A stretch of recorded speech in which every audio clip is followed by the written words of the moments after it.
पूजा समिति आप तमाम नगरवासियों का हार्दिक अभिनंदन करता है और करता ही रहेगा। मेले में आए हुए तमाम श्रद्धालुओं से आग्रह है कि आरती और प्रसाद अवश्य लेकर जाएं। जय माता दी।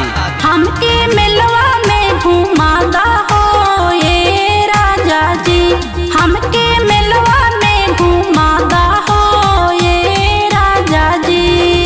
औरंगाबाद घुमाई हा हो, राफीगंज घुमाई हा, ओही जे के चाट छोला पूछो का खियाई हा।